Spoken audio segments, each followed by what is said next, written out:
Hi friends, welcome to Harish academy.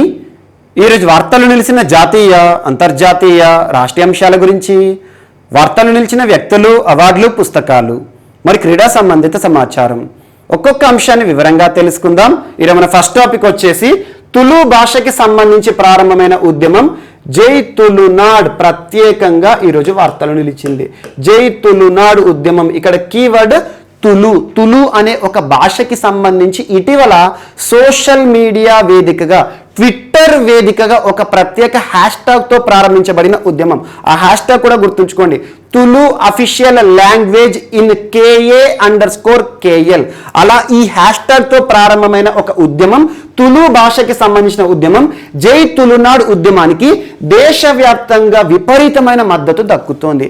యాక్చువల్గా ఇక్కడ మనం నేర్చుకోవాల్సిన అంశాలు ఏంటంటే తులు భాషకి సంబంధించిన అంశాలు. ఎప్పుడైనా గుర్తుంచుకోండి, పోటీ పరీక్షలకు ప్రిపేర్ అవుతున్న ప్రతి ఒక్క అభ్యర్థి ఖచ్చితంగా చదవాల్సిన కొన్ని అంశాల్లో ఉద్యమాలు కూడా ఇంపార్టెంట్. ఎగ్జాంపుల్, పర్యావరణ సంబంధిత అంశాలు. ఇటీవల మనం తరచూ చూస్తున్న పర్యావరణ ఉద్యమాల పేరిట అటవీ సంరక్షణ ఉద్యమమైన సేవ్ బక్స్వాహా ఉద్యమం గురించి మీకు చెప్పాను. సేవ్ బక్స్వాహా ఉద్యమం ఇటీవల వార్తలు నిలిచింది. దేనికి సంబంధించిన ఉద్యమం అంటే అటవీ సంరక్షణ ఉద్యమం. ఏ రాష్ట్రానికి సంబంధించి అంటే మధ్యప్రదేశ్ రాష్ట్రానికి సంబంధించి. అండ్ ఇటీవల కొన్ని ప్రాంతాలకి సంబంధించి ప్రత్యేక ఉద్యమాలను మనం చూస్తున్నాం. సేవ్ లక్షద్వీప్ ఉద్యమం అని చెప్పేసి 2 సార్లు చర్చించుకోవడం జరిగింది. అలా పోటీ పరీక్షలో ఈ ఉద్యమాలకి సంబంధించి తరచూ ప్రశ్నలు అడుగుతున్నారు. సో ముఖ్యంగా పర్యావరణ ఉద్యమాలే కావచ్చు, ప్రాంతీయ ప్రతిపత్తి ఉద్యమాలే కావచ్చు, భాషా సంబంధిత ఉద్యమాలే కావచ్చు, వార్తలు నిలిస్తే ప్రత్యేకంగా చూడండి ఏ ప్రాంతాలకి సంబంధించింది. సో దానికి సంబంధించి విమర్శలు ఏంటి, దానికి సంబంధించి పాజిటివ్ థింగ్స్ ఏంటి, అవన్నీ కూడా నేర్చుకోవాల్సి ఉంటుంది. సో ఇక్కడ జై తులునాడ్ ఉద్యమం అంటున్నాను. తులు భాష, యాక్చువల్గా తులు భాష మాట్లాడే ప్రజలు ఏ రాష్ట్రాల్లో ఉంటారంటే, ఒకటి కర్ణాటక రాష్ట్రము, సెకండ్ వచ్చేసి కేరళ రాష్ట్రము. కర్ణాటక రాష్ట్రంలో కొన్ని ప్రాంతాలను గుర్తుంచుకోండి. ఒకటి దక్షిణ కన్నడ, సెకండ్ వచ్చేసి ఫేమస్ ప్లేస్ ఉడిపి జిల్లా. సో ఉడిపి జిల్లా మరియు దక్షిణ కన్నడ. ఉడిపి అనే పదం మనకు ఫెమిలియర్, తరచూ వింటూనే ఉంటాం. ఉడిపి హోటల్స్ అని, శాకాహార భోజనాన్ని అందించే హోటల్స్ ఉంటాయి కదా. ఉడిపి అనే పేరు ఈ ఉడిపి జిల్లా నుండి వచ్చింది. ఉడిపి జిల్లా ఎక్కడ ఉంది? కర్ణాటక రాష్ట్రంలో ఉంది. సో ఉడిపి జిల్లా మరియు దక్షిణ కన్నడ జిల్లా ఏదైతే ఉంటుందో ఈ ప్రాంతాల్లోని ప్రజలు ఎక్కువగా తులు లాంగ్వేజ్ని మాట్లాడతారు. అండ్ కేరళ రాష్ట్రంలో కసర్గోడ్ జిల్లా, ఈ జిల్లా పేరు గుర్తుంచుకోండి. ఈ జిల్లాలో కూడా ఎక్కువగా తులు భాషను మాట్లాడే ప్రజలు నివసిస్తున్నారు. అండ్ ఈ 2 రాష్ట్రాల ప్రత్యేకత మనకు తెలుసు. కర్ణాటక, కేరళ జాగ్రఫికల్ గా మీరు ఒకసారి అట్లస్ ని కూడా చూడండి. ఈ 2 రాష్ట్రాలు కూడా సరిహద్దును పంచుకుంటాయి. సో ఈ 2 రాష్ట్రాలు సరిహద్దును పంచుకుంటున్న ప్రాంతాలు ఉంటాయి కదా, ఆ ప్రాంతాలు పర్యాటకంగా కూడా చాలా అభివృద్ధి సాధించాయి. ఎగ్జాంపుల్ హిల్లీ ఏరియాస్ ఉంటాయి మనకు, కూర్గ్, కొడగు ఉంటాయి కదా, అలాంటి ప్రాంతాలు. సో అలా ఈ 2 రాష్ట్రాలకి సంబంధించి ఈ 3 ప్రాంతాల పేర్లు గుర్తుంచుకోండి. ఈ ప్రాంతాల్లో ఎక్కువగా తులు భాషను మాట్లాడే ప్రజలు నివసిస్తున్నారు. అండ్ అఫీషియల్ రికార్డ్ని మనం అబ్జర్వ్ చేసిన, అఫీషియల్ రికార్డ్ అంటే 2011 జనగణన, సెన్సస్ ఇయర్ కదా 2011 అని మనకు లాస్ట్ టైం రీసెంట్ అంటే అదే. సో 2011 హోం మంత్రిత్వ శాఖ వారు విడుదల చేసిన గణన ఏదైతే ఉంటుందో, జనగణన ఏదైతే ఉంటుందో, అందులో తులు భాషను మాట్లాడేవారు ప్రస్తుతం భారతదేశంలో 18.46 లక్షల మంది నివసిస్తున్నారట. అంటే అరౌండ్ 20 lakh పీపుల్ ఇండియాలో నివసిస్తున్న వారు ఎవరైతే ఉంటారో వారు తులు భాషని మాట్లాడుతున్నారు. ఎప్పుడైనా గుర్తుంచుకోండి, సెన్సస్ అనేది కేవలం జనగణన, ఎంతమంది జనాభా నివసిస్తున్నారనే కాదు, భారతదేశంలో ఏ భాషను ఎంతమంది మాట్లాడుతున్నారు, ఏ మతానికి సంబంధించి ఎంతమంది ఉన్నారు, చాలా డేటా తెలుస్తుంది. హోం మంత్రిత్వ శాఖ పరిధిలోకి వచ్చే అంశము జనగణన లేదా సెన్సస్. సో అలా సెన్సస్ లో 18.46 లక్షల మంది ప్రస్తుతము, అంటే 2011 సంవత్సరానికి ఇప్పుడు ఇంకా ఇంప్రూవ్ అయి ఉంటుంది, జనాభా అనేది పెరుగుతూనే ఉంటుంది. సో అంతమంది మాట్లాడుతున్న ఈ తులు భాష ఏదైతే ఉంటుందో, తులు భాషకి రాజ్యాంగంలో చోటెందుకు కల్పించట్లేదు అని చెప్పేసి చాలా ఏళ్ల నుండి జరుగుతున్న ఉద్యమం. యాక్చువల్గా ఒకానొక దశలో ఒక 10 సంవత్సరాల కింద ఈ తులు భాష మాట్లాడే ప్రజలు ఉంటారు కదా, ఆ నివసిస్తున్న ప్రాంతాలు ఉంటాయి కదా, ఆ ప్రాంతాన్ని తులునాడుగా డిక్లేర్ చేయమన్నారు. ప్రత్యేక రాష్ట్ర ఉద్యమం కూడా జరుగుతుంది అక్కడ. సో అలాంటి ఈ భాష ఏదైతే ఉంటుందో, కనీసం మా భాషకు రాజ్యాంగంలో స్థానాన్ని కల్పించండి. సో రాజ్యాంగంలో స్థానం కల్పించడం అనేది పార్లమెంట్ చేతిలో కల్పించబడిన అధికారం కదా, కల్పించండి అని చెప్పేసి సోషల్ మీడియా వేదికగా ప్రారంభమైంది ఈ తులు ఉద్యమం. ఇక్కడ రాజ్యాంగం గురించి ప్రస్తావన వచ్చింది. ఆటోమేటిక్గా రాజ్యాంగంలో భాషలకు సంబంధించి అసలు ఏ షెడ్యూల్ పేర్కొనడం జరిగింది అంటారు. మనకు రాజ్యాంగంలో ప్రస్తుతం 12 షెడ్యూల్ ఉన్నాయి. అదే రాజ్యాంగం అమల్లోకి వచ్చినప్పుడు అంటే ఏంటి, జనవరి 26, 1950 అప్పుడు ఎన్ని ఉండే, 8 షెడ్యూల్ ఉండే. సో అలా ప్రస్తుతం రాజ్యాంగంలో 12 షెడ్యూల్ ఉన్నాయి. ఆ 12 షెడ్యూల్లో 8వ షెడ్యూల్ యొక్క ప్రత్యేకత ఏంటంటే అధికారిక భాషల గురించి ప్రస్తావన చేస్తుంది. అధికారిక భాషలు అంటున్నాను అంటే రాజ్యాంగం చే గుర్తింపు పొందిన భాషలు ఏవైతే ఉంటాయో ఆ భాషల యొక్క జాబితా మొత్తం ఇక్కడ ఉంటుంది అన్నట్టు. రాజ్యాంగం అమల్లోకి వచ్చినప్పుడు 8వ షెడ్యూల్లో 14 భాషలు మాత్రమే ఉండేది. అలాంటిది ప్రస్తుతం 22 భాషలు ఉన్నాయి. అంటే రాజ్యాంగ సవరణ చేస్తూ కొత్త భాషలను చేరుస్తోంది పార్లమెంటు. మరి అలాంటిది ద్రవిడ భాషల్లో ఒకటైన మా భాషను మాట్లాడేవారు చాలా మంది ఉన్నా కూడా మా భాష పైన వివక్ష ఎందుకు, మా భాషను కూడా 23వ భాషగా గుర్తించండి అని చెప్పేసి ప్రారంభమైన ఒక ఉద్యమానికి రాజకీయ నాయకులు, మేధావులు, స్టూడెంట్స్, భారతదేశంలోని వివిధ రాష్ట్రాల ప్రజలు కూడా మద్దతు పలుకుతున్నారు. ఇదొక్కటి ఇంపార్టెంట్. అండ్ రాజ్యాంగానికి సంబంధించి మనకు ఆర్టికల్ 343 నుండి 351 చాలా ఇంపార్టెంట్. ఈ ఆర్టికల్స్ ఏవైతే ఉంటాయి అరౌండ్ 8 ఆర్టికల్స్ ఉంటాయి. ఆ 8 ఆర్టికల్స్ ని ఖచ్చితంగా చదవండి మీకు పాలిటీ పార్ట్ నుండి. అందులో ఆర్టికల్ 351 అనేది చాలా ఇంపార్టెంట్. ప్రస్తుతం హిందీ భాష ఏదైతే ఉంటుందో హిందీకి ఇంపార్టెన్స్ ఎందుకుంది, దేశవ్యాప్తంగా మాట్లాడడానికి ఒక భాష ఉండాలి, అందుకే హిందీ అనేది ఇంపార్టెన్స్ అనేది ఉంటుంది. సో ఆర్టికల్ 351 కావచ్చు, ఇవన్నీ ప్రత్యేకంగా చూడండి. షెడ్యూల్ 8 ఏదైతే ఉంటుందో షెడ్యూల్ 8లో రాజ్యాంగం అమల్లోకి వచ్చినప్పుడు ఏ భాషలు ఉండే, ఆ తర్వాత ఏ రాజ్యాంగ సవరణ ద్వారా ఎగ్జాంపుల్ 21st కాన్స్టిట్యూషనల్ అమెండ్మెంట్ అనగానే సింధీ భాషను చేర్చడం జరిగింది.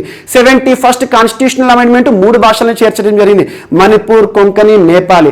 ఆ తర్వాత చివరిసారిగా రాజ్యాంగంలో భాషలను చేర్చే విషయంలో 92వ రాజ్యాంగ సవరణ జరిగింది. 92వ రాజ్యాంగ సవరణ ద్వారా ఆల్మోస్ట్ 4 భాషలను రాజ్యాంగంలో చేర్చడం జరిగింది. బోడో, డోగ్రీ, సంతాలి, మైథిలి ఈ భాషలు ఏవైతే ఉంటాయో చివరిసారిగా గుర్తింపు పొందడం జరిగింది షెడ్యూల్ 8లో. వీటితో పాటు రాజ్యాంగం అమల్లోకి వచ్చినప్పుడు ఏవైతే 14 భాషలు గుర్తింపు పొందాయో, ఇందాక నేను చెప్పిన 8 భాషలు రీసెంట్ చెప్పాను కదా, వాటితో పాటు రాజ్యాంగం అమల్లోకి వచ్చినప్పటి నుండి ఏ భాషలు రాజ్యాంగంలో గుర్తింపు పొందడం జరిగిందో వాటన్నిటి గురించి చూడండి. ఎందుకంటే ఈ 22 భాషల గురించి ఖచ్చితంగా గుర్తుంచుకోండి. రాజ్యాంగంలోని 8వ షెడ్యూల్లో ఉన్న భాష ఏంటి, లేని భాష ఏంటి, ఇలాంటి ప్రశ్నలు కూడా పోటీ పరీక్షలు అడిగే అవకాశం ఉంటుంది. ముఖ్యంగా దక్షిణ భారతదేశంలో మాట్లాడే భాషలు ఏవైతే ఉంటే 4 భాషలు, తెలుగు అండ్ కన్నడ. తెలుగు అనగానే 2 రాష్ట్రాలు మాట్లాడతారు, తెలంగాణ మరియు ఆంధ్రప్రదేశ్. కర్ణాటక కన్నడ భాష గుర్తింపు పొందింది. అండ్ మలయాళం కేరళ రాష్ట్రంలో మాట్లాడే భాష. సో మలయాళంకి రాజ్యాంగంలో హోదా ఉంది, షెడ్యూల్ 8లో ఉంది. అండ్ దాంతోపాటు Tamil classical language, so Tamil భాష కూడా ఉంది. దీంతో పాటు దేశవ్యాప్తంగా ప్రత్యేక గుర్తింపు పొందిన 3 భాషలు ఉంటాయి. ఎగ్జాంపుల్ హిందీ, సంస్కృతం అండ్ ఉర్దూ. ఈ 3 భాషలు కూడా రాజ్యాంగంలో గుర్తించడం జరిగింది. వీటితో పాటు అస్సామీ భాష, కాశ్మీరీ, గుజరాతీ ఏవైతే ఉంటాయో ఈ భాషలు, మరాఠీ, ఒడియా భాష, ఇవన్నిటి గురించి కూడా ప్రత్యేకంగా చూడండి. రాజ్యాంగంలోని షెడ్యూల్ 8కి సంబంధించి పోటీ పరీక్షల్లో ప్రశ్నలు అడుగుతున్నారు. సో ఆ 22 భాషల గురించి మీరు పాలిటీలో చూడండి. ఏ సంవత్సరంలో ఏ భాష గుర్తించడం జరిగింది, రాజ్యాంగ సవరణ అనగానే రాజ్యాంగానికి సంబంధించి 8వ షెడ్యూల్కి ఏ రాజ్యాంగ సవరణ వర్తించడం జరిగిందంటే 21st, 71 and 92nd constitution amendment అనగానే మనకు రాజ్యాంగంలో 8వ షెడ్యూల్కి సంబంధించిన సవరణలు ఇవన్నీ చూడండి. అండ్ దాంతోపాటు ఈ రోజు ప్రత్యేకంగా తులు భాష వార్తలు ఇచ్చింది కదా. తులు భాష అనగానే ఏ రాష్ట్రాలు గుర్తుకు రావాలి, కర్ణాటక, కేరళ. అందులో దక్షిణ కన్నడ జిల్లా, ఉడిపి జిల్లా, కసర్గోడ్ జిల్లాలో ఈ భాషను మాట్లాడేవారు ఎక్కువగా ఉంటారు. వీరు ప్రారంభించిన ఉద్యమం ఏదైతే ఉంటుందో మనకి జై తులునాడు ఉద్యమానికి దేశవ్యాప్తంగా మేధావులు మద్దతు పలుకుతున్నారు. అలాంటి భాషకు గుర్తిస్తే లాభమే కదా, గుర్తించండి అని చెప్పేసి చాలా మంది కూడా ఈ ఉద్యమం ఏదైతే ఉంటుందో మద్దతు ఇస్తూ వార్తలు ఇచ్చారు. ఇది ఒక్కటి గుర్తుంచుకుంటే సరిపోతుంది. అండ్ నెక్స్ట్ ఈరోజు సో ఒక ప్రత్యేక ఇండెక్స్ వార్తలు నిలిచింది. సో ఈ ఇండెక్స్ ఏంటంటే world giving index. World giving index. Giving అంటే ఇవ్వడం. ఇవ్వడాన్ని మనం ఏమంటాం, గౌరవంగా ఏమని పిలుస్తాం, చారిటీ అంటాం. దాతృత్వం అంటే దాన గుణం ఎక్కువగా ఉండే ప్రజలు నివసిస్తున్న దేశాల జాబితా అనుకోవచ్చు. అంటే దానం ఎక్కువగా చేసే దేశాలు ఏవైతే ఉంటాయో, అంటే గివింగ్ ఏదైతే ఉంటే ఆపదలో ఉన్న వారికి సహాయం చేసే దేశాలు ఏ రకంగా పిలవచ్చు. అంటే చారిటీ ఇండెక్స్ అనొచ్చు. చారిటీ అనే అంశాన్ని పరిగణలోకి తీసుకొని ఒక ఇండెక్స్, ఒక సూచి వార్త నిలిచింది. ఇటీవల తరచూ ఏదో ఒక సూచి గురించి మనం చూస్తున్నాం. Almost with in span of 2 monthsలోనే 9 సూచీలు మనం నేర్చుకున్నాం. ఈ రోజు ఒక సూచి వార్త నిలిచింది, వరల్డ్ గివింగ్ ఇండెక్స్ లేదా రిపోర్ట్. ఈ ఇండెక్స్ ని విడుదల చేసి వార్తలు ఇచ్చిన సంస్థ ఏదంటే CAF, charities aid foundation. Charities aid foundation. Charities aid foundation లేదా CAF రిపోర్ట్ అని గుర్తుంచుకోండి. ఈ రిపోర్టుని ఇచ్చిన ఈ సంస్థ ఉంది కదా, ఈ సంస్థ యొక్క ప్రధాన కార్యాలయం ఎక్కడ అంటే కెంట్ ఎక్కడ బ్రిటన్లో ఉంటుంది. సో కెంట్ అని గుర్తుంచుకోండి సరిపోతుంది. సో ఈ నివేదికలో భారతదేశం యొక్క స్థానం ఎంత అంటే 14వ స్థానంలో ఉంది, 14వ స్థానం. సో భారత్ యొక్క ఇండెక్స్ స్కోర్ ఎంత అంటే 44% అని గుర్తుంచుకోండి. అంటే దాతృత్వం ఏదైతే ఉంటుందో, చారిటీస్ ఎక్కువగా ఇచ్చే దేశాలు ఏవైతే ఉంటాయో అలా దేశాలు టాప్ ప్లేస్లో ఉన్నాయి అనుకోండి, ఆ దేశంలో ఎక్కువగా దానం చేసేవారు ఉన్నారు అన్నట్టు, దానవంతులు అంటాం కదా. సో అలా దయాగుణం కలిగిన వాళ్ళు ఎక్కువగా కలిగిన దేశాలంటే మనకు ఫస్ట్ ఈ రిపోర్ట్ ఇండెక్స్లో ఫస్ట్ ప్లేస్లో నిలిచింది ఇండోనేషియా స్కోర్ ఎంత 69%. దీని మీనింగ్ ఏంటి? ఇండోనేషియా దేశంలో దానం ఎక్కువగా చేస్తారన్నట్టు, చారిటీస్ ఎక్కువగా కనబడతాయి అన్నట్టు. సో అలా గివింగ్ అనేది ఎక్కువగా ఉంటాయి, ఆపదలో ఉన్న వారికి ఎక్కువ సాయం చేస్తారన్నట్టు. సో అలా ఇండోనేషియా ప్రపంచంలోనే చారిటీ పరంగా చూస్తే గ్లోబల్ చారిటీస్ ఇండెక్స్ లో ఫస్ట్ ప్లేస్ లో నిలిచింది ఇండోనేషియా. చాలా ఇంపార్టెంట్. ఇటీవల ఇండోనేషియా తరచూ వార్తలు నిలుస్తుంది, ఎక్కువగా ప్రాంతాలు వార్తలు నిలుస్తున్నాయి. అగ్నిపర్వతాలే కావచ్చు, సులవేసి ఐలాండే కావచ్చు, మౌంట్ మెరాపి, సినాబంగ్ ఇలాంటి అగ్నిపర్వతాలు తరచూ మనం చూస్తున్నాం. మౌంట్ ఇలీ లెవటోలాక్ అలాంటి ఇండోనేషియా దేశం, Pacific ring of fire. So అలాంటి ఇండోనేషియా దేశం 69% స్కోర్తో ఈ ఇండెక్స్ ఏదైతే ఉంటుందో, సూచి ఏదైతే ఉంటుందో అందులో ఫస్ట్ ప్లేస్లో నిలిచింది. అండ్ సెకండ్ వచ్చేసి కెన్యా, ఆఫ్రికా దేశం. కెన్యా అనగానే యాక్చువల్గా పూర్ కంట్రీ. కెన్యా క్రికెటర్స్ కూడా చూడండి, ఆ దేశంలో టమాటాలు కూరగాయలు అమ్ముకుంటారు. అలాంటి పేద దేశమైనా కూడా ఈ ఇండెక్స్లో కెన్యా దేశం సెకండ్ ప్లేస్లో నిలిచిందంటే చారిటీస్ ఎక్కువగా ఉంటాయి, దానం చేసేవారు ఎక్కువగా ఉంటారు అన్నట్టు.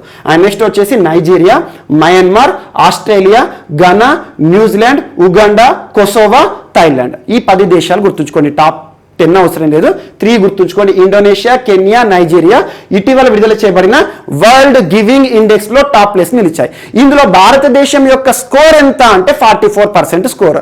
ర్యాంక్ ఎంత అంటే 14వ ర్యాంక్. యాక్చువల్గా ఈ సూచీని 2010 సంవత్సరం నుండి ఇస్తుంది CAF అనే సంస్థ.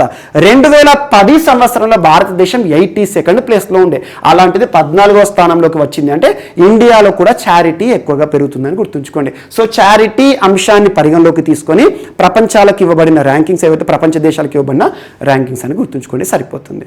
అండ్ నెక్స్ట్ ఈరోజు సిప్రీ బుక్ వార్తలు నిలిచింది. సిప్రీ గురించి తరచూ మనం చూస్తున్నాం, ఆల్మోస్ట్ ఇప్పటికి ఒక 5-6 టైమ్స్ చూసాం. సిప్రీ అనగానే అణ్వాయుధాలకి సంబంధించి ఒక రిపోర్ట్ ఇస్తుంది అని చెప్తాను ప్రతిసారి కూడా. సిప్రీ యాక్రోనిమ్ ఏంటి? Stockholm international peace research institute. Stockholm international peace research institute, SIPRI. ఈ యాక్రోనిమ్ ఖచ్చితంగా గుర్తుంచుకోండి. హెడ్ క్వార్టర్ ఎక్కడ అంటే స్వీడన్లో ఉంది. స్వీడన్లోని స్టాక్ హోమ్ వేదిక పనిచేస్తుంది. స్టాక్ హోమ్ అని చెప్తున్నాను కదా, స్టాక్ హోమ్ ప్రాంతంలో ఉన్న ఒక అంతర్జాతీయ సంస్థ అనుకోండి. సో అలాంటి సిప్రీ ప్రపంచంలో అణ్వాయుధాలు కలిగి ఉన్న దేశాలు ఏంటి, ఏ దేశం దగ్గర ఎన్ని న్యూక్లియర్ వెపన్స్ ఉన్నాయి, అలాంటి రిపోర్ట్ను అధికారికంగా విడుదల చేస్తుంది. ప్రతిసారి కూడా ఆ రిపోర్ట్ మనం చూస్తున్నాం. సో ఇటీవల ఒక బుక్ను విడుదల చేసింది 2021 సంవత్సరానికి సంబంధించి. సిప్రీ ఇయర్ బుక్ అంటే ఈ సంవత్సరానికి సంబంధించిన బుక్. అంటే 2020 సంవత్సరాన్ని ఇతివృత్తంగా చేసుకొని 2021 సంవత్సరాన్ని విడుదల చేస్తారన్నట్టు. సో ఆ బుక్ ఏదైతే ఉంటుందో ఆర్నమెంట్స్, డిజార్నమెంట్స్ అండ్ మనకు ఇంటర్నేషనల్ సెక్యూరిటీ, సో అంతర్జాతీయ భద్రతకి సంబంధించిన అన్ని అంశాలను కూడా ఇందులో పొందుపరచడం జరిగింది. ఇందులో కొన్ని స్టాట్స్ గుర్తుంచుకోండి. సో ప్రస్తుతం ప్రపంచంలో న్యూక్లియర్ వెపన్స్ కలిగి ఉన్న దేశాల పేర్లు మరియు అత్యధికంగా న్యూక్లియర్ వెపన్స్ వార్ హెడ్స్ కలిగి ఉన్న దేశాలు ఏంటి, వీటి గురించి మనం తరచు చూస్తున్నాం. మరొకసారి చూడండి, ప్రపంచంలో USA ముఖ్యంగా ఈ న్యూక్లియర్ వెపన్స్ పరంగా చూస్తే టాప్ ప్లేస్లో ఉంటుంది. యాక్చువల్గా వారి దేశంలో డిప్లాయ్ చేయబడిన వార్ హెడ్స్ ఏవైతే ఉంటాయో, అంటే ప్రస్తుతం పనిచేస్తున్న వార్ హెడ్స్ ఏవైతే ఉంటాయో 1800 ఉన్నాయి. అండ్ దాంతోపాటు మిగతా వార్ హెడ్స్ విషయానికి వస్తే 3750 వార్ హెడ్స్ ఉన్నాయి, అంటే న్యూక్లియర్ వెపన్స్ ఉన్నాయి అన్నట్టు. అండ్ టోటల్ 2021 సంవత్సరంలో అమెరికా వద్ద ఉన్న న్యూక్లియర్ వెపన్స్ ఎన్ని అంటే 5550. ఇది గుర్తుంచుకోండి. సో 2020 సంవత్సరంలో ఈ నెంబర్ ఎంత ఉంది అంటే 5800. అంటే 5800 నుండి 5550కి వచ్చిందంటే తగ్గుముఖం పడుతుంది న్యూక్లియర్ వెపన్స్ విషయంలో అమెరికాకి సంబంధించి. అండ్ ప్రపంచంలోనే అత్యధికంగా అణ్వాయుధాలు కలిగి ఉన్న దేశం ఏదంటే రష్యా. పేరు గుర్తుంచుకోండి, చాలా ఇంపార్టెంట్. రష్యా. సో రష్యాలో ఇప్పటి వరకు డిప్లాయిడ్ వార్ హెడ్స్ ఎన్ని ఉన్నాయి అంటే 1625. అండ్ ఇప్పటి వరకు ఏవైతే అదర్ వార్ హెడ్స్ ఏవైతే వారికి సంరక్షణగా ఉన్నాయంటే 4630. మొత్తం రష్యా, ఈ ఫిగర్ గుర్తుంచుకొని సరిపోతుంది. రష్యా దగ్గర ఉన్న మొత్తం అణ్వాయుధాలు ఏంటంటే 6255. సో లాస్ట్ ఇయర్ ఎంత అంటే 6375. అంటే రష్యాకి ఉన్న అమెరికాకి సంబంధించి ఈ వార్ హెడ్స్ ఏవైతే ఉంటాయి, న్యూక్లియర్ వెపన్స్ ఏవైతే ఉంటాయి, వాటి సంఖ్యలో తగ్గుదల చూడడం జరుగుతుంది. అండ్ నెక్స్ట్ వచ్చేసి యూకే విషయానికి వస్తే యూకే దగ్గర ప్రస్తుతం ఉన్నాయి ఎంత అంటే 225. ఇదే యూకే దగ్గర లాస్ట్ టైం ఎంత 215, అంటే 10 పెరిగాయి అన్నట్టు. అంటే అణ్వాయుధాల పైన ఎక్కువగా ఫోకస్ చేస్తుంది యూకే. అండ్ ఫ్రాన్స్, సో ఫ్రాన్స్కి 2021 ఈ సంవత్సరం 290, లాస్ట్ ఇయర్ కూడా 290. చైనా, మనకు ముఖ్యంగా China, India, Pakistan important. China దగ్గర 2021లో 350 న్యూక్లియర్ వెపన్స్ లేదా వార్ హెడ్స్ ఉన్నాయి. అంతకుముందు ఇయర్లో ఇది ఎంత, ఈ ఫిగర్ మీకు లాస్ట్ టైం చెప్పాను, 320, అంటే 30 వార్ హెడ్లను పెంచుకోవడం జరిగింది. అండ్ నెక్స్ట్ ఇండియా విషయానికి వస్తే 156, లాస్ట్ ఇయర్ ఎంత 150, 6 వార్ హెడ్లు పెరిగాయి. అండ్ పాకిస్తాన్ విషయానికి వస్తే 165, అంతకుముందు 120. ఇక్కడ కంపేర్ చేయండి, ఇండియా పాకిస్తాన్ మధ్య కంపారిజన్ మనం చూస్తే పాకిస్తాన్ దగ్గరే మనకంటే ఎక్కువగా అణ్వాయుధాలు, న్యూక్లియర్ వెపన్స్, వార్ హెడ్స్ ఎక్కువ ఉన్నాయని గుర్తుంచుకోండి. అండ్ ఈ దేశాల పేర్లు గుర్తుంచుకోండి, ఇండియా తర్వాత పాకిస్తాన్, ఇజ్రాయెల్, నార్త్ కొరియా, ఈ దేశాల వద్ద మాత్రమే ప్రస్తుతం న్యూక్లియర్ వార్ హెడ్స్ అనేవి ఉన్నాయి.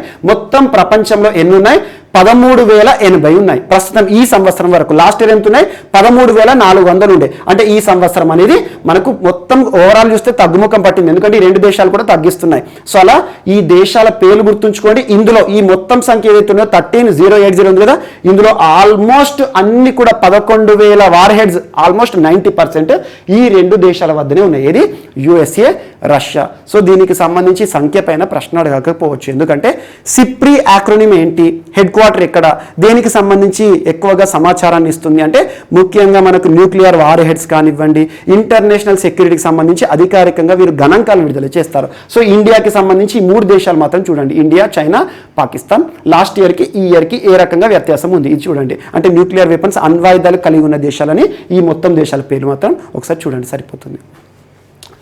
అండ్ నెక్స్ట్, ప్రపంచంలోనే మొట్టమొదటిసారి వుడెన్ శాటిలైట్ ని లాంచ్ చేయబోతున్న దేశంగా న్యూజిలాండ్ వార్తలు నిలిచింది. యాక్చువల్గా న్యూజిలాండ్ వారు తయారు చేస్తున్నారు వుడెన్ శాటిలైట్ అంటున్నాను. శాటిలైట్ అనగానే ఎక్కువగా మెటల్స్ తో తయారు చేస్తాం, మనం చూస్తూ ఉంటాం. ఇటీవల అంతరిక్ష చెత్త అనేది ప్రపంచానికి ఒక సవాల్ను విసురుతోంది. అంతరిక్షంలో పేరుకుపోయిన చెత్త ఏదైతే ఉంటుందో చూడండి, ఏ శాటిలైట్ కైనా కూడా కాలం అనేది ఉంటుంది, టెన్యూర్ అనేది ఉంటుంది, ఎక్స్పైరీ డేట్ అనేది ప్రతి ఒక్కరికి ఉంటుంది. అది మనిషికైనా ఉంటుంది, ఎవరికైనా ఉంటుంది. సో శాటిలైట్ కూడా నిర్ణీత కాలం వరకు మాత్రమే సేవలు అందిస్తుంది. ఆ తర్వాత అంతరిక్షంలో చెత్తలా పేరుకుపోతుంది. ప్రస్తుతం ప్రపంచ దేశాల మధ్య ఉన్న ఒక సమస్య, ఒక విపత్తు ఏంటంటే ఆ అంతరిక్ష చెత్తను ఏ రకంగా నిర్వహించాలి. అందుకే చూడండి, జపాన్ వినూత్న ప్రయత్నాలు చేస్తుంది. అండ్ ఇటీవల చైనా కూడా NEO-01 అని చెప్పేసి ప్రత్యేక రోబో శాటిలైట్ లాంచ్ చేసింది. అంతరిక్షంలోని చెత్తను మొత్తం కూడా డిస్మాంటిల్ చేయాలి, సేకరించాలని చెప్పేసి. సో అలా రానున్న భవిష్యత్తును దృష్టిలో ఉంచుకొని వుడెన్ శాటిలైట్లను లాంచ్ చేస్తే ఏ రకంగా ఉంటుంది, కాలం చెల్లినా కూడా ఇవి వాతావరణ పొరల్లోకి వచ్చినాయి అనుకోండి, ఆటోమేటిక్గా మండిపోతాయి అని చెప్పేసి వుడెన్ శాటిలైట్ అనే ఒక ఇతివృత్తం ఏదైతే ఉంటుందో, వుడెన్ శాటిలైట్ అనే అంశానికి మొట్టమొదటిసారి ప్రస్తావించిన దేశం జపాన్. లాస్ట్ ఇయర్ డిసెంబర్లో మీకు చెప్పాను, 2020 సంవత్సరం డిసెంబర్లో ఏమని చెప్పానంటే, జపాన్కి సంబంధించి క్యోటో యూనివర్సిటీ వారు వుడెన్ శాటిలైట్ లాంచింగ్కి సంబంధించి, వుడెన్ శాటిలైట్కి సంబంధించి ప్రత్యేక పరిశోధనలు చేస్తున్నారు. రానున్న రోజుల్లో వుడెన్ శాటిలైట్ అంటే చెక్కలతో తయారు చేసిన, వార్డ్రోబ్స్తో తయారు చేసిన శాటిలైట్లను లాంచ్ చేస్తారని చెప్పాను. అంతలోపే న్యూజిలాండ్ దేశం ఏం చెప్తుంది అంటే, ఈ 2021 సంవత్సరం చివరి వరకల్లా వుడెన్ శాటిలైట్ని లాంచ్ చేస్తాం. ఆ శాటిలైట్ పేరు ఏమంటున్నారంటే వీసా వుడ్ శాటిలైట్. వీసా వుడ్ శాటిలైట్ ఏదైతే ఉంటుందో శాటిలైట్, ఆ శాటిలైట్ పేరు వీసా అని చెప్పడం జరిగింది. అలా న్యూజిలాండ్ తయారు చేసిన వుడెన్ శాటిలైట్ ఏదైతే ఉంటుందో, ఈ శాటిలైట్ ని యూరోపియన్ స్పేస్ ఏజెన్సీ వారి నుండి లాంచ్ చేస్తారట 2021 సంవత్సరం చివరి వరకల్లా. ఒకవేళ ఇది గనక జరిగిందనుకోండి, షెడ్యూల్ ప్రకారం జరిగిందనుకోండి, ప్రపంచంలోనే మొదటిసారి చెక్కతో లేదా కట్టెతో తయారు చేసిన ఉపగ్రహాన్ని లాంచ్ చేసిన దేశంగా ఘనకీర్తి సాధించిన దేశం ఏదంటే న్యూజిలాండ్. లాంచ్ చేసిన వారు ఎవరంటే యూరోపియన్ స్పేస్ ఏజెన్సీ అని గుర్తుంచుకోవాల్సి ఉంటుంది. సో ఇదొకటి యూరోపియన్ స్పేస్ ఏజెన్సీకి సంబంధించి. అండ్ నెక్స్ట్,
సో ఈరోజు మన నెక్స్ట్ టాపిక్ వచ్చేసి అస్సాం రాష్ట్రానికి సంబంధించిన అంశం.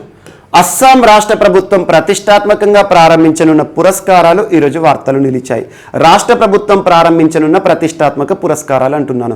ఈ పురస్కారాలకు సంబంధించి రాష్ట్ర ముఖ్యమంత్రి హిమంత బిశ్వ శర్మ గారు ఏం చెప్తున్నారంటే, ప్రతి ఏటా భారత ప్రభుత్వము వివిధ రంగాలకు సంబంధించి విశేష కృషి చేస్తూ ప్రత్యేక గుర్తింపు పొందిన ప్రముఖులు ఉంటారు కదా, అలాంటి ప్రముఖులను భారత ప్రభుత్వం ఎలా సత్కరిస్తుంది? అత్యున్నత పురస్కారాలు ఇస్తుంది. ఎగ్జాంపుల్ భారతరత్న, పద్మ విభూషణ్, పద్మభూషణ్, పద్మశ్రీ. సో ఏవైతే భారత ప్రభుత్వం ప్రతిష్టాత్మక పురస్కారాలు ఇస్తుందో, అలాగే రాష్ట్ర వ్యాప్తంగా విశేష గుర్తింపు పొందిన వ్యక్తులు ఎవరైతే ఉంటారో, వివిధ రంగాలకు సంబంధించిన ప్రముఖులు ఉంటారు కదా, అలాంటి ప్రముఖ వ్యక్తులను ప్రతి ఏటా రాష్ట్ర ప్రభుత్వం కూడా అత్యున్నత పురస్కారాలు ఇచ్చి సత్కరిస్తుందని చెప్పేసి 4 పురస్కారాల పేర్లను ప్రకటించారు. ఆ పురస్కారాలు ఏంటంటే, ఒకటి Asom Ratna, Asom Ratna, second Asom Vibhushan, third Asom Bhushan, fourth వచ్చేసి అసోం శ్రీ. ఈ 4 పేర్లను అబ్జర్వ్ చేయండి ఒక్కసారి.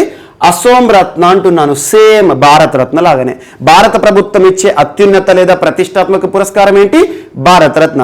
రాష్ట్ర ప్రభుత్వం ఇచ్చే ప్రతిష్టాత్మక లేదా అత్యున్నత పురస్కారం ఏంటి? అసోం రత్న. సో అసోం రత్న పురస్కార గ్రహీత ఉంటారు కదా, తనకు 5 లక్షల రూపాయల నగదు ప్రోత్సాహకాన్ని కూడా ప్రభుత్వం ప్రకటించడం జరుగుతుంది అన్నట్టు. అండ్ నెక్స్ట్ పద్మ విభూషణ్ ఏదైతే ఉంటుందో, సేమ్ ఇక్కడ అసోం విభూషణ్ అంటే 2వ అత్యున్నత పురస్కారం అనొచ్చు రాష్ట్రానికి సంబంధించి ప్రతిష్టాత్మక పురస్కారాలు. సో ఇక్కడ అసోం విభూషణ్ సేమ్ ఎలా ఉంటుంది? పద్మ విభూషణ్ లాగా రాష్ట్రంలో 2nd హైయెస్ట్ అన్నట్టు. So civil పురస్కారము. సో ఈ పురస్కార గ్రహీతకు 3 లక్షల రూపాయల నగదు ప్రోత్సాహకాన్ని ప్రభుత్వం ప్రకటించడం జరుగుతుంది. అండ్ నెక్స్ట్ వచ్చేసి అసోం భూషణ్, పద్మభూషణ్. సో ఇది 3rd హైయెస్ట్. ఈ పురస్కార గ్రహీతకు 2 లక్షల రూపాయల నగదు ప్రోత్సాహకాన్ని రాష్ట్ర ప్రభుత్వం ప్రతి ఏటా ప్రకటిస్తుంది అన్నట్టు. అండ్ నెక్స్ట్ వచ్చేసి అసోం శ్రీ అంటే ఏంటి? పద్మశ్రీ లాగా. సో అలా అసోం శ్రీ పురస్కార గ్రహీతలు ఎవరైతే ఉంటారో వారికి 1 లక్ష రూపాయల నగదు ప్రోత్సాహకాన్ని ప్రకటించడం జరుగుతుందని చెప్పేసి ఈ పురస్కారాలకు సంబంధించి ఇటీవల తీర్మానం ఏదైతే ఉంటుందో, నెక్స్ట్ ఇయర్ నుండి రాష్ట్ర వ్యాప్తంగా వివిధ రంగాలకు సంబంధించి విశేష గుర్తింపు పొందిన ప్రముఖులు ఉంటారు కదా, ఆ ప్రముఖులకు ఈ పురస్కారాలను ప్రారంభిస్తున్నామని చెప్పేసి ఒక తీర్మానాన్ని రాష్ట్ర ప్రభుత్వం ఇటీవల రూపకల్పన చేసింది. ఆ తీర్మానాన్ని రాష్ట్ర మంత్రి మండలి ఆమోదం కూడా తెలపడం జరిగింది. నెక్స్ట్ ఇయర్ నుండి వివిధ రంగాలకు సంబంధించిన ప్రముఖులు ఉంటారు కదా, ఆ ప్రముఖులను ఈ పురస్కారాలు ఇచ్చి సత్కరించడం జరుగుతుందని చెప్పేసి రాష్ట్ర ముఖ్యమంత్రి హిమంత బిశ్వ శర్మ గారు చేసిన ప్రకటన ఈరోజు వార్తలు నిలిచింది. అండ్ ఇక్కడ ఒక చిన్న నోట్, అదేంటంటే అసోం రత్న అనే పురస్కారం కొత్త పురస్కారం ఏం కాదు.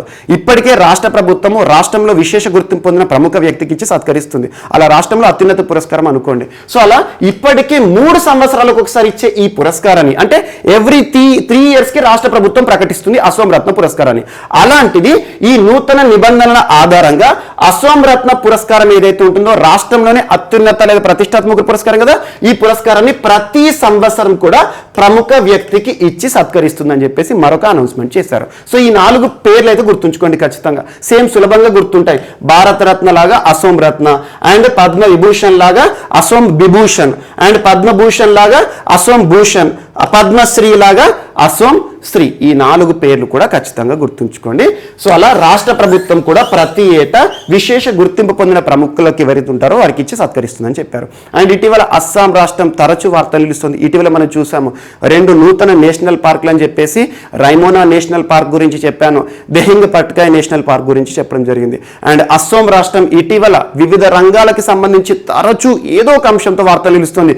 మాజులీ ఐలాండ్ జాగ్రఫీ సంబంధిత అంశంతోనే కావచ్చు, అండ్ వరి వంగడాల విషయంలో ఇటీవల బావోదాన్ రైస్ వెరైటీ లేదా రెడ్ రైస్ అంటాం, ఐరన్ రిచ్ రైస్ అంటాము, మరియు ఇటీవల స్వర్ణ సబ్వన్ రైస్, మరియు అంబుబాచి మేళా కామాఖ్య దేవాలయము, మరియు బిహు ఉత్సవాలు, మరియు స్కిల్ యూనివర్సిటీ యువతకి సంబంధించి, స్వనిర్భర్ నారీ ఆత్మనిర్భర్ అస్సాం మహిళలకి సంబంధించి, ఒరుండోయ్ స్కీమ్ మహిళలకి సంబంధించి, అండ్ ఇటీవల అస్సాంకి సంబంధించి వారి సంస్కృతిలో భాగమైన వస్తువులు కూడా వార్తలు నిలుస్తాయి. గ్జాపీ అనే ఒక టోపీ గురించి చెప్పాను, చాలా ఇంపార్టెంట్. అలా ఏ ఒక్క అంశం వార్తలు నిలిచినా అస్సాంకి సంబంధించి చూడండి, ఎందుకంటే తరచూ వార్తలు నిలుస్తున్న రాష్ట్రాలు ఏవైతే ఉంటాయో వాటిపైన ప్రత్యేక శ్రద్ధ చూడండి, ఓకేనా. అండ్ ఇటీవల చూడండి, అనాథ పిల్లలు ఎవరైతే ఉంటారో రాష్ట్ర వ్యాప్తంగా ఈ కోవిడ్-19 విపత్కర పరిస్థితుల్లో అనాథ పిల్లలుగా ఎవరైతే మారారంటే తల్లిదండ్రులను కోల్పోయిన పిల్లలు ఉంటారు కదా, వారు ఎవరైతే ఉంటారో వారి కోసం శిశు సేవ అచోని అనే ఒక ప్రత్యేక కార్యక్రమాన్ని ప్రారంభించారు. మీ యొక్క బాధ్యత రాష్ట్ర ప్రభుత్వం యొక్క బాధ్యత అని చెప్పడం జరిగింది. సో అలా అస్సాం రాష్ట్రానికి సంబంధించి ప్రత్యేక శ్రద్ధ చూపండి. అండ్ నెక్స్ట్ ఈరోజు జియో పార్సీ అనే ప్రోగ్రామ్ వార్తలు నిలిచింది. జియో పార్సీ చాలా ఇంపార్టెంట్. యాక్చువల్గా జియో పార్సీ అనే ప్రోగ్రాము కొత్త ప్రోగ్రాం కాదు. 2013 సంవత్సరంలో భారత ప్రభుత్వం ప్రతిష్టాత్మకంగా ప్రారంభించిన ఒక కార్యక్రమం. ఏ కమ్యూనిటీ కోసం?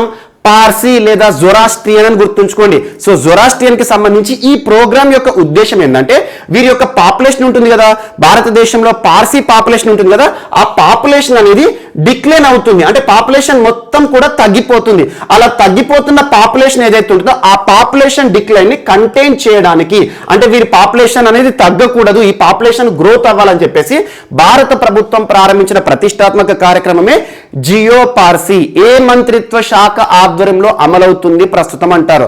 So ministry of minority affairs. ఎప్పుడైనా గుర్తుంచుకోండి, మైనారిటీ. యాక్చువల్గా చాలా మంది ఒక వర్డ్ విషయంలో కన్ఫ్యూజ్ అవుతారు. మైనారిటీ అనగానే ముస్లింలు అనుకుంటారు, కానీ ఒక్క విషయాన్ని గుర్తుంచుకోండి, భారతదేశంలో మైనారిటీలు అంటే except Hindus, everyone are minorities. అంటే ఏంటి? భారతదేశంలో చాలా మతాలు ఉన్నాయి. అతిపెద్ద మతం అన్నాం అనుకోండి హిందూ మతం, ఆల్మోస్ట్ 79.4 80% అనుకోండి. 80% భారతదేశంలో ఉన్న ప్రజలు ఎవరైతే ఉంటారో వారు హిందూ మతానికి సంబంధించిన వారే. మిగతా 20% ఉన్నారు కదా, ఆ 20% లో హైయెస్ట్ అంటే మైనారిటీలో పెద్ద మతం వచ్చేసి ఇస్లాం. కానీ మైనారిటీ మతాలకు సంబంధించి ఇస్లాం మతస్థులు ఉంటారు, బుద్ధిజము, జైనిజము, పార్సీ కమ్యూనిటీ, సిక్కిజము అండ్ క్రిస్టియన్స్. అలా మైనారిటీలు అనగానే ఈ అన్ని మతాలు గుర్తుకు రావాలి. ఒకే ఒక నిబంధన గుర్తుంచుకోండి, భారతదేశంలో హిందూ మతస్థులు కాకుండా మిగిలిన మతాలు అన్నీ ఉంటాయి కదా, వారందరినీ కూడా మైనారిటీలు అంటారు. అలాంటి మైనారిటీలకు సంబంధించి సంరక్షణ కానివ్వండి, మైనారిటీలకు సంబంధించి ప్రత్యేక పథకాల రూపకల్పన అనగానే మినిస్ట్రీ ఆఫ్ మైనారిటీస్ గుర్తుకు రావాలి. ప్రస్తుతం ముఖ్తార్ అబ్బాస్ నఖ్వీ గారు మంత్రిగా విధులు నిర్వర్తిస్తున్నారు. సో మైనారిటీ మంత్రిత్వ శాఖ ఆధ్వర్యంలో 2013 సంవత్సరంలో జియో పార్సీ అనే ప్రోగ్రామ్ ని ప్రారంభించడం జరిగింది. ఈ ప్రోగ్రామ్ యొక్క ప్రత్యేకత ఏంటి, ఉద్దేశం ఏంటి? Declining population of Parsi community లేదా జొరాస్ట్రియన్స్ ఎవరైతే ఉంటారో వారి పాపులేషన్ తగ్గిపోతుంది. ఎగ్జాంపుల్ చూడండి, 2011 సంవత్సరంలో, అంటే 2011 అనగానే మనకు జనాభా గణన గుర్తుకు రావాలి కదా, సెన్సెస్, రీసెంట్ సెన్సెస్ అదే, ఎందుకంటే 2021 సంబంధించి రావాల్సి ఉంది. కానీ ఇప్పటి వరకు అయితే మనం 2011 సెన్సెస్ నే ప్రామాణికంగా తీసుకుంటాం. సో 2011 జనాభా గణన ఆధారంగా భారతదేశంలో మైనారిటీకి సంబంధించి పార్సీలు ఎంతమంది ఉన్నారట అంటే 57,264 మంది మాత్రమే. వేలల్లో మాత్రమే ఉన్న జనాభా పార్సీ కమ్యూనిటీకి సంబంధించి. అలా వీరి పాపులేషన్ అనేది కంటిన్యూగా డిక్లైన్ అవుతుంది. అంటే వీరి యొక్క జనాభా అంతరించిపోతుంది అన్నట్టు. ఈ జనాభా అంతరించిపోవడాన్ని అడ్డుకట్ట వేసేసి ఈ పాపులేషన్ డిక్లైన్ ఏదైతే ఉంటుందో దీన్ని కంటైన్ చేయడము, వీరు నివసించే ప్రాంతాలు మరియు పార్సీ కమ్యూనిటీకి మెడికల్ ఫెసిలిటీస్ అందించడము, ఆరోగ్యపరమైన సలహాలు ఇవ్వడం, అన్ని రకాలుగా పార్సీ కమ్యూనిటీని ఆదుకోవడానికి, వారి పాపులేషన్ డిక్లైన్ అవ్వకుండా ఉద్దేశించబడిన ప్రత్యేక కార్యక్రమమే జియో పార్సీ ప్రోగ్రామ్. మరి ఈ రోజు ఎందుకు జియో పార్సీ ప్రోగ్రామ్ వార్తలు నిలిచింది అంటే, ఈ లాక్డౌన్ విపత్కర పరిస్థితులు ఉన్నాయి కదా, ఈ లాక్డౌన్ విపత్కర పరిస్థితుల్లో చాలా రిపోర్ట్స్, చాలా సర్వేస్ చేశారు. యాక్చువల్గా ఒకనొక సర్వేలు, 2-3 సర్వేలు ఏం చెప్తున్నాయి అంటే, భారతదేశంలో పార్సీ కమ్యూనిటీకి సంబంధించిన ప్రజలు ఎవరైతే ఉంటారో వారికి సంబంధించి న్యూ బర్న్స్ ఉంటాయి కదా, అంటే కొత్తగా జన్మించిన వారు ఉంటారు కదా, ఆ కొత్తగా జన్మించే వారి యొక్క సంఖ్య పెరిగిందట. ఆటోమేటిక్ ఏమవుతుంది, జియో పార్సీ ఈ ప్రోగ్రామ్ యొక్క ఉద్దేశం అనేది ఫుల్ఫిల్ అయిపోయింది అన్నట్టు. యాక్చువల్లీ ఈ ప్రోగ్రామ్ యొక్క ఉద్దేశమే వారి యొక్క పాపులేషన్ ని పెంచాలి. వారి యొక్క పాపులేషన్ ఏంటంటే, ఒక కమ్యూనిటీ మొత్తం అంతరించిపోతుందంటే ఆ అంతరించిపోతున్న కమ్యూనిటీకి సంబంధించి జాగ్రత్తలు తీసుకోవాలి. అలా declining community of Parsi community ఏదైతే ఉంటుందో ఆ కమ్యూనిటీకి సంబంధించి ప్రత్యేక ప్రోత్సాహకాలు ప్రకటిస్తుంది కేంద్ర ప్రభుత్వం. అందులో భాగంగా ఈ లాక్డౌన్ పరిస్థితిలో ఈ పార్సీ కమ్యూనిటీలో జనాభా అనేది పెరుగుతుంది, అంటే నూతన జననాలు కలుగుతున్నాయి అనే ఒక విషయాన్ని గుర్తుంచుకోండి. దీనికి సంబంధించి ఈ ప్రోగ్రామ్ సంబంధించి ఈ రోజు మినిస్ట్రీ ఆఫ్ మైనారిటీస్ వారు ఒక ప్రకటన చేశారు. జియో పార్సీ ప్రోగ్రామ్ ఏదైతే ఉంటుందో ప్రోగ్రామ్ అనేది అద్భుతమైన ప్రయోజనాలు కలిగిస్తుంది. పార్సీ కమ్యూనిటీ ఏదైతే ఉంటుందో ఆ జనాభా ఎవరైతే ఉంటారో వారిలో జనాభా గ్రోత్ రేట్ అనేది చూడడం జరుగుతుంది. అండ్ దీనికి సంబంధించి అధికారికంగా మనం ఎప్పుడు చూడాలి, 2021 జనగణన ఉంటుంది కదా, సో ఏదైతే మినిస్ట్రీ ఆఫ్ హోమ్ అఫైర్స్ వారు రిలీజ్ చేస్తారు కదా, ఆ జనగణనకి సంబంధించి నెక్స్ట్ ఇయర్ వస్తుంది ఎట్లాగో సెన్సెస్. అందులో వీరి కమ్యూనిటీ ఎంతగా ఉంది అంటే, లాస్ట్ టైం 57,264 అని చెప్పాను కదా, ప్రస్తుతం ఎంత ఉందో చూడాలి. అంటే గ్రోత్ రేట్ ఏ రకంగా ఉందని చెప్పేసి మనం అబ్జర్వ్ చేయాల్సి ఉంటుంది. సో ఇది ఒకటి important. Government of India ministry of minority communities వారు ప్రారంభించిన జియో పార్సీ అని గుర్తుంచుకోండి. అండ్ నెక్స్ట్ ఈరోజు జీవన్ వాయు వార్తలు నిలిచింది. జీవన్ వాయు అనేది ఒక పరికరం, యాక్చువల్గా పవర్ ఫ్రీ పరికరం అని గుర్తుంచుకోండి. పవర్ ఫ్రీ పవర్ ఫ్రీ పరికరం అంటున్నాను. పవర్ ఫ్రీ అంటే దీనికి ఎలాంటి విద్యుత్ అవసరం లేదు. విద్యుత్ అవసరం లేకుండానే మనకు కావలసిన శ్వాస వ్యవస్థకు ఉపయోగపడుతుంది. సో అలాంటి జీవన్ వాయు అనే ప్రత్యేక పరికరాన్ని తయారు చేసే వార్తలు నిలిచిన ఐఐటి ఏబి అంటారు. ఐఐటిలకి సంబంధించి ఐఐటి రోపార్ ఎక్కడ ఉంది? Punjab. Indian institute of technology, భారతదేశంలోనే అత్యున్నత సాంకేతిక విద్యను అందిస్తున్న ఐఐటీలు ఏవైతే ఉంటాయో అలాంటి ఐఐటీలు తరచూ వార్తలు నిలుస్తున్నాయి. ఎవ్రీ 2 days ఒక ఐఐటి గురించి మీకు చెప్తున్నాను. సో అలా ఐఐటి రోపార్ లాస్ట్ టైం ఎప్పుడు వార్తలు నిలిచింది? యాంబీ ట్యాగ్ అనే ఒక ట్యాగ్ చెప్పాను. చిన్న చిప్ లాంటి నిర్మాణము టెంపరేచర్ కి సంబంధించి అబ్జర్వ్ చేస్తుందని. నెక్స్ట్ ఇటీవల స్మోక్లెస్ క్రిమేషన్ సిస్టమ్ అని చెప్పాను. ఈ కరోనా విపత్కర పరిస్థితుల్లో దహన సంస్కారాలకు ఉపయోగపడుతుంది అని చెప్పేసి అలాంటి ఐఐటి రోపార్ శాస్త్రవేత్తలు దేశంలోనే మొట్టమొదటిసారి పూర్తి స్వదేశీ పరిజ్ఞానంతో పవర్లెస్ ఒక యంత్రాన్ని తయారు చేయడం జరిగింది. దాని పేరు ఏంటంటే జీవన్ వాయు. దీన్ని ఏమంటామంటే సిపాప్ టెక్నాలజీ అనొచ్చు. సిపాప్ అంటే ఏంటంటే continuous positive airway pressure therapy. Continuous positive airway pressure therapy అని గుర్తుంచుకోండి. కంటిన్యూస్ పాజిటివ్, కంటిన్యూస్ అంటే నిరంతరంగా గాలి అనేది ఇందులో ప్రవహిస్తుంది అన్నట్టు. Continuous positive airway pressure therapy ఎవరికి ఉపయోగపడుతుంది మరి పరికరము? ఈ గాలికి సంబంధించి శ్వాస ఇబ్బందులు ఎవరైతే ఎదుర్కొంటారో, శ్వాసకోశ వ్యాధులు ఎవరైతే ఎదుర్కొంటారో వారికి ముఖ్యంగా చూడండి అబ్స్ట్రక్టివ్ స్లీప్ అప్నియా అని చెప్పేసి ఒక వ్యాధి ఉంటుంది. Obstructive sleep apnoea. So obstructive sleep apnoea అంటే ఏంటంటే నిద్రలో ముఖ్యంగా యువత ఎవరైతే ఉంటారో, ఒబేస్ ఉంటారు కదా, ఎక్కువగా బరువున్న వాళ్ళు ఉంటారు కదా, వారికి ఏంటంటే ఈ మజిల్స్ ఉంటాయి కదా, స్మూత్ మజిల్స్ అన్ని రిలాక్స్ అయిపోతాయి. ఆటోమేటిక్ ఏమవుతుంది? శ్వాస తీసుకోవడమే కష్టమవుతుంది. కొంతమంది ఈ ఓఎస్ఏ డిసీజ్ ఉన్న వారికి ఏంటంటే నిద్రలోనే చనిపోయిన వారు ఉంటారు. ఎందుకంటే మనం శ్వాస తీసుకోవడమే కష్టమవుతుందంటే చనిపోయే అవకాశాలు ఉంటాయి. అలాంటి అబ్స్ట్రక్టివ్ స్లీప్ డిసీజెస్ ఎవరైతే వ్యాధిగ్రస్తులు ఉంటారో, ఇది వ్యాధి యాక్చువల్లీ ఇది హెరిడిటరీ డిసీజ్ అనుకోవచ్చు. సో అలా ఈ మజిల్స్ రిలాక్స్ అవుతాయి ముఖ్యంగా థ్రోట్ పార్ట్ లో. అలాంటి వారికి ఈ కృత్రిమ పరికరం ద్వారా గాలి అందిస్తారు అన్నట్టు. అలాంటిది పవర్ ద్వారా నడిచే యంత్రాలు ఇప్పటి వరకు ఉన్నాయి. అలాంటి పరికరం జీవన్ వాయు అనేది సిపాప్ టెక్నాలజీతో పనిచేసే ఒక ఆక్సిజన్ యంత్రం అని గుర్తుంచుకోండి. చాలా ఇంపార్టెంట్. ఇటీవల ఏ ఐఐటి శాస్త్రవేత్తలు రూపకల్పన చేశారంటే IIT Ropar, Indian institute of technology Ropar ఈరోజు వార్తలు నిలిచింది. అండ్ ఇటీవల తరచూ వార్తలు నిలుస్తున్న ఐఐటీలు ఏవైతే ఉంటాయో, ఐఐటి బాంబే ప్రత్యేకతతో వార్తలు నిలిచింది. World's first micro sensor based nano sniffer అని చెప్పాను. సో అలా ఇటీవల ఐఐటీలు ఏ ఐఐటి వార్తలు ఇచ్చినా అండ్ వ్యాధులకి సంబంధించి కూడా చాలా పరిష్కారాలు చేస్తూ వార్తలు నిలుస్తున్నాయి. ఎగ్జాంపుల్ ఐఐటి ఢిల్లీ శాస్త్రవేత్తలు సెర్స్ టెక్నాలజీ సంబంధిత అంశంతో వార్తలు ఇచ్చారు. సర్ఫేస్ ఎన్హాన్స్డ్ రామన్ స్పెక్ట్రోస్కోపీ అని చెప్పాను. సో అలా ఐఐటీలకు సంబంధించి ఆల్మోస్ట్ ఒక 25 టాపిక్స్ చెప్పాను. అవన్నీ ఒక చార్ట్ రూపంలో చదవండి. ఎందుకంటే రానున్న పోటీ పరీక్షలో ఐఐటీస్ నుండి ఏదో ఒక ప్రశ్న ఖచ్చితంగా అడుగుతారు. ఓకేనా? So IIT Ropar CPAP technology ఆధారంగా అబ్స్ట్రక్టివ్ స్లీప్ అంటే నిద్రే నాశనం అయిపోతుంది అన్నట్టు. అబ్స్ట్రక్టివ్ స్లీప్ డిసీజెస్ కి సంబంధించిన వారు ఎవరైతే ఉంటారో వారికి కావలసిన ఒక ఆక్సిజన్ లేదా కృత్రిమ శ్వాసను అందించే పరికరము CPAP technology, continuous positive airway pressure therapy అని గుర్తుంచుకోండి. సిపాప్ అంటే అక్రోనిమ్ అబ్రివేషన్ ఏంటి అంటారు? Continuous positive airway pressure therapy. దేనికి సంబంధించి? అబ్స్ట్రక్టివ్ స్లీప్ డిసీజ్ ఎవరైతే ఉంటారో వ్యాధిగ్రస్తులు వారికి ఉపయోగపడే పవర్ ఫ్రీ. అంటే దీనికి ఎలాంటి కరెంట్ అవసరం లేదు. సో ఇందులో కొన్ని యాక్చువల్గా వాటర్తో నడుస్తుంది అన్నట్టు. వాటర్ ఆధారంగా ఇందులో ఆల్రెడీ బ్యాటరీ టెక్నాలజీ అనేది ఉంటుంది. సో అలా ఈ జీవన్ వాయు అనే ప్రత్యేకమైన పరికరం ఈరోజు వార్తలు నిలిచింది. ఐఐటి రోపార్ శాస్త్రవేత్తలు తయారు చేస్తూ వార్తలు నిలిచారు.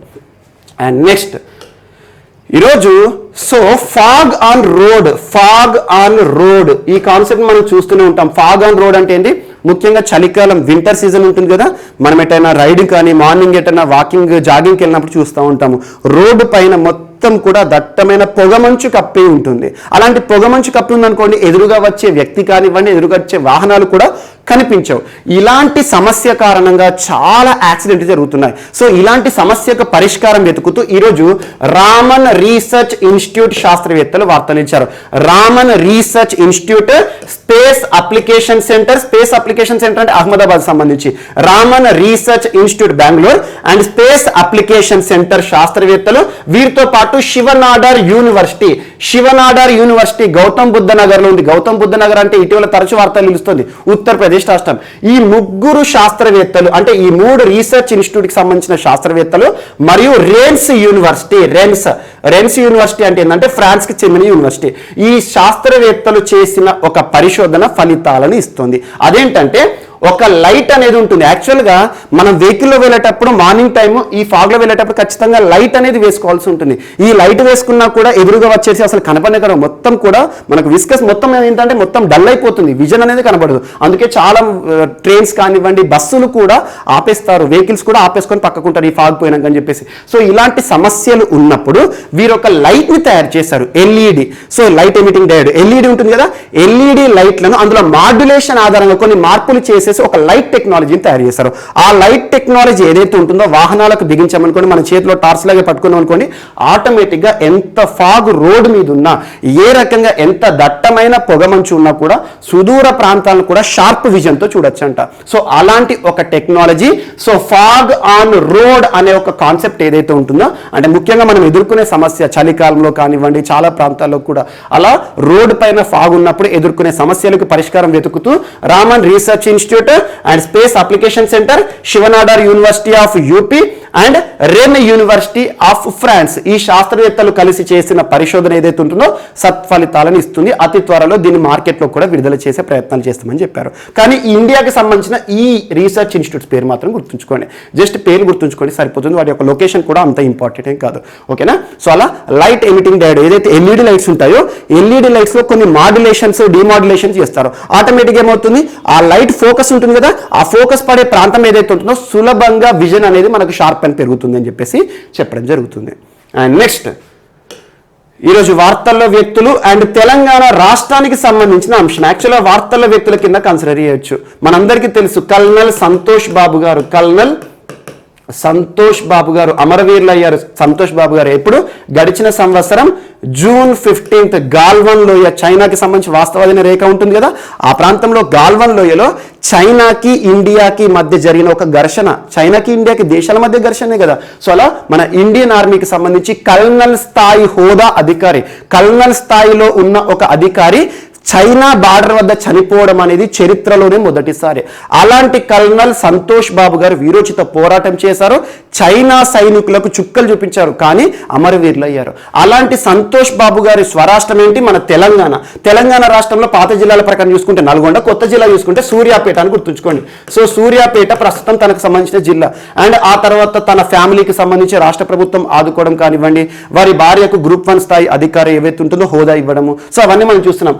నిన్నటి రోజున రాష్ట్ర ప్రభుత్వము అధికారికంగా ఒక స్టాచ్యూ, ఒక విగ్రహాన్ని ఏర్పాటు చేసింది సూర్యాపేట వద్ద అని గుర్తుంచుకోండి. సూర్యాపేట డిస్టిక్ లో కోర్టు ఉంటుంది కదా, జిల్లా న్యాయస్థానం ఉంటుంది కదా, ఆ కోర్టు ముందు, కోర్టు చౌరస్తా ఉంటుంది కదా, కోర్టు చౌరస్తాలో 9 అడుగుల కాంస్య విగ్రహం, బ్రాంజ్ అన్నట్టు కాంస్య విగ్రహాన్ని రాష్ట్ర ప్రభుత్వం ఏర్పాటు చేసింది. రాష్ట్ర ఐటీ ఇండస్ట్రీస్ పురపాలక శాఖ మంత్రి ప్రస్తుతం ఎవరు, కేటీఆర్ గారు ఈ విగ్రహాన్ని ఆవిష్కరించడం జరిగింది. కల్నల్ బాబు గారు చేసిన సేవలు కానివ్వండి, భారతదేశాన్ని కాపాడిన తీరు కానివ్వండి, ఏ రకంగా అమరుడయ్యారని చెప్పేసి వాటిపైన తను మాట్లాడడం జరిగింది. సో జస్ట్ గుర్తుంచుకోండి. సో గాల్వన్ లోయలో అమరులైన కల్నల్ సంతోష్ బాబు గారి కాంస్య విగ్రహం, 9 అడుగుల కాంస్య విగ్రహం ఇటీవల ఏ జిల్లా వద్ద ఏర్పాటైంది అంటే సూర్యాపేట కోర్టు చౌరస్తా అని గుర్తుంచుకోండి. ఎందుకంటే చెప్పలేము, ఎలాంటి ప్రశ్న అడగవచ్చు. సో అంటే ఇక్కడ ప్రశ్న అడగడంలో ఉద్దేశం ఏంటంటే కల్నల్ బాబు ఎవరైతే ఉన్నారో సంతోష్ బాబు గారి స్వరాష్ట్రం తెలియాలి, ప్లస్ ప్రాంతం తెలియాలి, ఏ జిల్లాకు సంబంధించిన అవగాహన పైన ప్రశ్న అడిగే అవకాశం ఉంటుంది. సో కాంస్య విగ్రహం గుర్తుంచుకోండి, రాష్ట్ర ప్రభుత్వం తనని గుర్తించింది, ఇది ఒకటి ఇంపార్టెంట్. అండ్ నెక్స్ట్ ఈరోజు నిర్మలా మిల్కా కౌర్, నిర్మలా మిల్కా సింగ్ ఆర్ నిర్మలా మిల్కా అని గుర్తుంచుకోండి. ఎందుకంటే మిల్కా సింగ్ మనందరికీ తెలుసు, దేశంలోనే కాదు ప్రపంచవ్యాప్తంగా గుర్తింపు పొందిన ఒక అథ్లెట్. మిల్కా సింగ్ తన జీవిత చరిత్ర ఆధారంగా సినిమాలను కూడా తీయడం జరుగుతుంది. ఇటీవల సూపర్ హిట్ సినిమా తను ఎదుర్కొన్న సమస్యలు కానివ్వండి, తనకు సంబంధించి బ్లీడింగ్ కానివ్వండి, ఎంతటి అవస్థకు గురై కూడా తన భారతదేశానికి కీర్తి పతాకాలు తీసుకొచ్చారో మనం చూసాము. మిల్కా సింగ్ సినిమా చూడండి, బాగుంటుంది. అండ్ మిల్కా సింగ్ గారి భార్య ఎవరైతే ఉంటారో నిర్మలా మిల్కా అని గుర్తుంచుకోండి. నిర్మలా మిల్కా యాక్చువల్గా పంజాబ్ రాష్ట్రానికి సంబంధించిన వారు. సో తను కూడా క్రీడాకారిణి. జాతీయ వాలీబాల్ జట్టు ఉంటుంది కదా, అంటే జాతీయ వాలీబాల్ జట్టు అంటే ఇండియన్ నేషనల్ టీం ఉంటుంది కదా, వాలీబాల్ జట్టుకు కెప్టెన్గా తను విధులు నిర్వర్తించారు, కెప్టెన్గా ముందుండి నడిపించారు. అద్భుతమైన ప్రతిభ కలిగిన క్రీడాకారిణి, ప్రపంచవ్యాప్తంగా దేశానికి సంబంధించి వాలీబాల్ క్రీడ విషయంలో గుర్తింపు పొందిన వ్యక్తి నిర్మలా మిల్కా గారు. ఇటీవల కోవిడ్-19 సమస్యల బారిన పడి, కోవిడ్-19 మహమ్మారి బారిన పడి పోరాడుతూ మరణిస్తూ వార్తలు ఇచ్చారు. యాక్చువల్గా ఎంతటి క్రీడాకారులైనా గ్రౌండ్లో చూసాము, కానీ కోవిడ్ మహమ్మారి బారిన మాత్రం పోరాడి ఓడిపోవడం కూడా చూస్తున్నాం. ఇటీవల చాలామంది దిగ్గజాలు, మనకి బాక్సింగ్ దిగ్గజాలే కావచ్చు, డింకో సింగ్ గారు మరణించారు, యాక్చువల్ అనారోగ్య సమస్యల బారిన పడి మరణించారు. అండ్ ఇటీవల చాలామంది ప్రముఖులు క్రీడారంగానికి సంబంధించి ఓపీ భరద్వాజ్ గారు బాక్సర్ మరణించారు. సో అలా క్రీడాకారులు కూడా విశేష గుర్తింపు పొందిన వ్యక్తులు, దేశంలోనే కాదు ప్రపంచవ్యాప్తంగా గుర్తింపు పొందిన వ్యక్తులు మరణిస్తూ వార్తలు ఇవ్వడం మనం చూస్తున్నాం. ఈరోజు నిర్మలా మిల్కా గారు మరణిస్తూ వార్తలు ఇచ్చారు. పంజాబ్ రాష్ట్రానికి సంబంధించి డిపార్ట్మెంట్ ఆఫ్ స్పోర్ట్స్ ఉంటుంది కదా, పంజాబ్ రాష్ట్రానికి సంబంధించి క్రీడా శాఖకి కూడా తను డైరెక్టర్గా విధులు నిర్వర్తించారు, ప్రభుత్వంలో కూడా పనిచేశారన్నట్టు. సో అలా వాలీబాల్ క్రీడాకారిణి అని గుర్తుంచుకోండి. ఇటీవల మరణించిన మిల్కా సింగ్ గారి సతీమణి నిర్మలా మిల్కా గారు ఏ రంగంలో సుప్రసిద్ధులు అంటే తను కూడా క్రీడా రంగమే. సో ఏ క్రీడకి సంబంధించి అంటే వాలీబాల్ అని గుర్తుంచుకోండి. వీరిద్దరు కూడా పంజాబ్ రాష్ట్రం అని గుర్తుంచుకోండి. నెక్స్ట్ సంచారి విజయ్ కన్నడ ప్రముఖ నటుడు, యాక్చువల్గా వర్ధమాన నటుడు, కన్నడ చిత్రసీమ చాలా వరకు చిన్నది. యాక్చువల్గా మనకు ఫిల్మ్ ఇండస్ట్రీస్ అనగానే ఇండియాలో బాలీవుడ్ పెద్ద ఇండస్ట్రీ, ఆ తర్వాత చెప్పుకుంటే కాస్ట్లీయెస్ట్ మూవీస్ అంటే తెలుగు టాలీవుడే. సో మనకు తమిళనాడు కానివ్వండి, ఇవన్నీ కూడా తక్కువ బడ్జెట్తో తీస్తారు. అందులో కేరళ ఉంటుంది, సూపర్ హిట్ సినిమాలు తీస్తారు కానీ తక్కువ బడ్జెట్తో సినిమాలు తీస్తారు. సో మనకి ఒక్కొక్క ప్రాంతానికి సంబంధించి సినిమా ఇండస్ట్రీని కూడా వుడ్ అనే పేరుతో పిలుస్తాం. శాండల్వుడ్ ఇండస్ట్రీ అంటాం, టాలీవుడ్ అంటే తెలుగు, శాండల్వుడ్ అంటే కన్నడం. సో కన్నడ చిత్రసీమ ఫిల్మ్ ఇండస్ట్రీలో ఒక గుర్తింపు పొందిన జాతీయ చలనచిత్ర పురస్కారాలకు సంబంధించి ఉత్తమ నటుడు అంటే నేషనల్ అవార్డు విన్నర్, ఫిల్మ్ ఇండస్ట్రీకి సంబంధించి జాతీయ పురస్కార గ్రహీత. తను 2015 సంవత్సరం 62nd Indian national film festival ఉంటుంది కదా, జాతీయ చలనచిత్ర వేడుకలు ఉంటాయి కదా, అందులో బెస్ట్ యాక్టర్ గా పురస్కార గ్రహీతగా వార్తలు ఇచ్చారు. 2015 62nd జాతీయ చలనచిత్ర వేడుకలను గుర్తుంచుకోండి. ఆ చలనచిత్ర వేడుకల్లో భారతదేశంలో ఉత్తమ నటుడిగా గుర్తింపు పొందడం జరిగింది, పురస్కారాన్ని పొందారు. తను నటించిన సినిమా కూడా ఏంటంటే నాన్ వల్లెను వాళ్ళను అని చెప్పేసి ఒకటి ఉంటుంది సినిమా. అది ఏంటంటే కన్నడ మనకు అవసరం లేదు. సో నాన్ వల్లను వాళ్ళవు అని చెప్పేసి ఒక సినిమా ఉంటుంది. ఆ సినిమాలో ఉత్తమ నటన, తను రోల్ ఏ క్యారెక్టర్ రోల్ చేశాడంటే ముఖ్యంగా ట్రాన్స్జెండర్ పాత్రలో ఇమిడిపోయాడు. అలాంటి ఉత్తమ నటనకు గాను జాతీయ స్థాయిలో కూడా ఉత్తమ నటుడిగా గుర్తింపు పొందిన సంచారి విజయ్ 2011 సంవత్సరంలో చిత్రసీమలో అడుగుపెట్టాడు. కన్నడకు సంబంధించి తెలుగులో ఏం తెలియదు పెద్దగా. సో అలాంటి నటుడు ఇటీవల రహదారి ప్రమాదంలో మరణిస్తూ వార్తలు ఇచ్చారు. రోడ్ యాక్సిడెంట్లో మరణించడం జరిగింది. సంచారి విజయ్ ఇటీవల మరణించాడు. వర్ధమాన నటుడు, చిత్రసీమకు సంబంధించిన నటుడు. ఏ ఇండస్ట్రీకి సంబంధించి అంటే శాండల్వుడ్ ఇండస్ట్రీ, చలనచిత్ర రంగానికి అని గుర్తుంచుకోండి సరిపోతుంది. నెక్స్ట్ గాట్ఫ్రీడ్ బోమ్